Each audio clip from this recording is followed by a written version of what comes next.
오늘부터 호세아 말씀 새벽 본문으로 이어집니다. 호세아 선지자는 하나님의 마음을 깊이 깨달은 선지자입니다. 하나님께서 그렇게 호세아 선지자를 이끌어 가시죠. 신앙의 대상은 하나님이십니다. 하나님은 우리 신앙의 대상으로서 항상 옳으신 분이죠. 항상 선하신 분이고 또 평안의 길로 인생 전체를 통해서 이끌어 가시는 분입니다. 그래서 우리는 우리의 신앙의 대상인 하나님의 말씀에 신뢰하고 또 순종하며 따라갈 수 있습니다. 그래서 신앙의 대상이 하나님이 항상 옳으신 분이기에 우리의 반응이 항상 신앙의 초점이죠.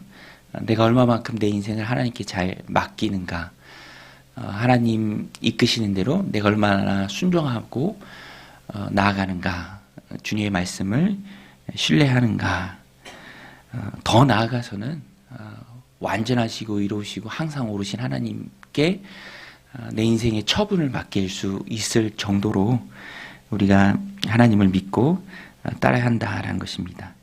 전제는 하나님의 마음을 아는 거예요. 하나님의 마음. 하나님의 마음이 어떠하신지, 온 세상을 바라보시고 이끄신 하나님의 마음, 또 우리의 인생을 다스리시고 또 이끌어 가시는 그 하나님의 마음이 어떠한지 아는 것이 중요합니다. 그럴 때 신앙의 적극성도 자기 주장이 아니요 하나님을 인정하고 맡기는 것이 될 수 있습니다. 오늘 본문에 보면 하나님께서 하나님의 마음을 알도록 하십니다. 선지자 호세아에게 알도록 하시죠. 선지자는 하나님의 말씀을 대언하는 자입니다. 하나님의 말씀을 대언하는 자로서 세상이 하나님의 말씀을 대언할 때 말씀하시는 그 하나님의 마음을 아는 것이 중요하죠. 그래서 하나님께서 호세아에게 특별한 명령을 내리십니다. 2절에 여호와께서 처음 호세아에게 말씀하실 때 여호와께서 호세아에게 이르시되 너는 가서 음란한 여자를 맞이하여 음란한 자식들을 낳으라. 이 나라가 여호와를 떠나 크게 음란함이니라 하시니, 음란한 여자를 맞이하여 음란한 자식들을 낳으라 라는 그 이유가 2절 후반부에 나오는 것처럼 여호와를 떠났다, 이 나라가 여호와를 떠났다, 크게 음란함이다. 그것이 이유가 됩니다. 나라가 크게 음란한 것과 선지자가, 거룩해야 할 선지자가 음란한 여인을 아내로 맞이하는 것이 무슨 상관인가? 말씀드린 것처럼 그것이 하나님의 깊은 심정을 깨닫기 위함입니다.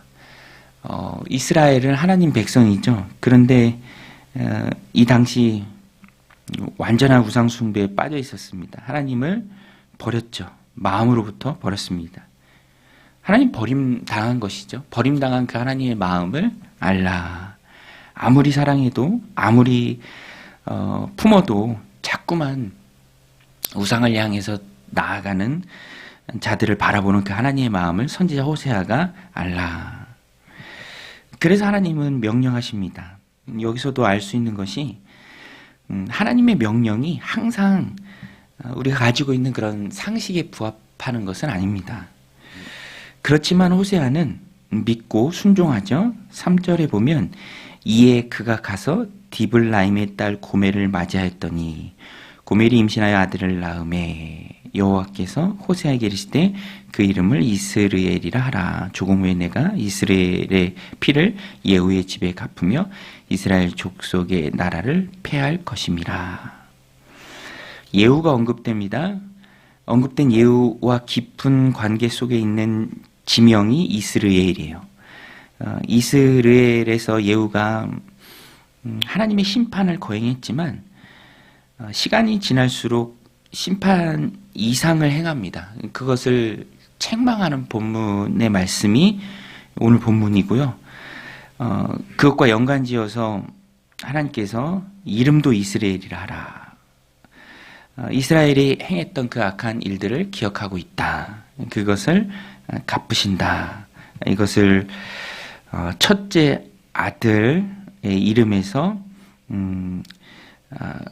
이제 하나님께서 말씀해 주시는 거죠. 또 6절에 가서 보면은 둘째 딸의 이름을 짓습니다. 6절에 고멜이 또 임신하여 딸을 낳음에 여호와께서 호세아에게 이르시되 그 이름을 루하마라 하라. 부정어 로가 붙어서 이제 긍휼이 없다라는 뜻이고요. 또 9절에 가서 보면 셋째 아들 로암미 여호와께서 이르시되 그의 이름을 로암미라 하라. 너희는 내 백성이 아니요 나는 너희 하나님이 되지 아니할 것임이니라. 다 하나님이 호세아에게 명하신 것입니다. 호세아는 이대로 다 순종하죠. 얼마나 힘든지 직접 체험해 보기까지 모르는 일들이 있죠. 그런데 체험하면서 이게 참 힘들구나라는 것을 깨닫기도 합니다. 너 한번 해봐라. 이 음란한 여인 아내로 맞이하고 또 은혜가 없는 그런 가정을 한번 꾸려봐라. 그것이 얼마나 고된지 힘든 일인지 깊은 그 심정을 내가 헤아려 보라. 음란한 이스라엘로부터 버림을 받은 하나님의 심정을 느끼라. 호세아에게 하나님 명령하십니다. 그런데 동시에 회복의 말씀도 오늘 본문에 보면 주어집니다. 10절에 그러나 이스라엘 자손의 수가 바닷가의 모래 같이 되어서 헤아릴 수 없고 셀 수도 없을 것이며 전에 그들에게 이르기를 너희는 내 백성이 아니라 한 그곳에서 그들에게 이르기를 너희는 살아계신 하나님의 아들들이라 할 것이라. 이에 유다 자손과 이스라엘 자손이 함께 모여 한 우두머리를 세우고 그 땅에서부터 올라오리니 이스라엘의 날이 클 것이미로다. 선지자 호세아에게 하나님의 마음을 알라라고 특별한 명령을 주고 또 선지자는 순종합니다. 그렇게 하나님께서 느껴보라. 우상을 향해서 자꾸만 나아가는 이 백성을 향한 그 하나님의 마음이 어떠한지 네가 좀 알아보라 라고 선지자에게 말씀하신 것이고요. 또 은혜가 없다, 또 내 백성이 아니다 라는 그런 징계의 말씀도 하나님이 주시지만 더불어 회복의 말씀도 하나님께서 주십니다. 이 말씀을 우리가 생각할 때 하나님께서 우상 숭배를 너무너무 싫어하세요. 징계하십니다. 책망하시고 징계하시죠. 그러나 그 징계와 책망이 하나님의 심정을 알라라고 호세아에게 말씀해 주신 것도 그것이 목적이 아닙니다. 그 자체가 목적이 아니고요. 하나님의 목적은 회복이죠. 10절 말씀처럼 내가 내 백성이 아니다 라고 너한테 말한 그 곳에서 내가 살아계신 하나님의 아들들이라 하는 그 말을 또 들을 것이다. 심판의 그 자리 자체가 목적이 아니라 심판을 통해서 돌아오는 것, 돌이키는 것, 회개하고 다시 하나님의 아들들이라는 그 말을 듣는 것, 그것이 하나님의 목적입니다. 우리는 그것을 분명히 기억하고 죄 가운데 하나님 앞에 회개하고 돌이키는 것을 잘 해야죠. 연약하기에 범죄할 때가 많이 있지만 하나님 앞에 책망받을 때도 있지만 징계 속에 있을 때도 있지만 그 자체가 목적이 아니라 결국에는 돌아오는 것, 회개케 하는 것이 하나님의 목적임을 우리가 분명히 깨달아 알아야 합니다. 하나님의 사랑은 포기를 모르는 사랑이죠. 그 사랑을 깨닫고 회개의 자리로 나아가서 용서를 구하는 사람을 하나님은 회복시켜 주십니다. 그것을 위해서 말씀하시는 것이죠. 오늘 우리가 호세아처럼 진정으로 깨달아야 할 것은 회개하고 돌이키고 또 회복되기를 원하시는 그 하나님의 마음을 아는 것입니다. 그것에 우리의 신앙의 초점이 있어야 하고요. 또 그것을 향해서 우리가 달려가야 합니다. 결국 우리가 신앙생활을 통해서 깨달아야 할 것은 하나님의 사랑이 얼마나 큰가. 하나님 세상을 이처럼 사랑하셔서 독생자 예수 그리스도를 보내주셨죠. 죄 가운데 있는 자들 다 멸망하라 심판 가운데 내버려 두지 않으시고 죄를 대속할 아들 예수님을 보내주셨습니다. 우리를 향한 하나님의 사랑의 정점에 그리스도가 있습니다.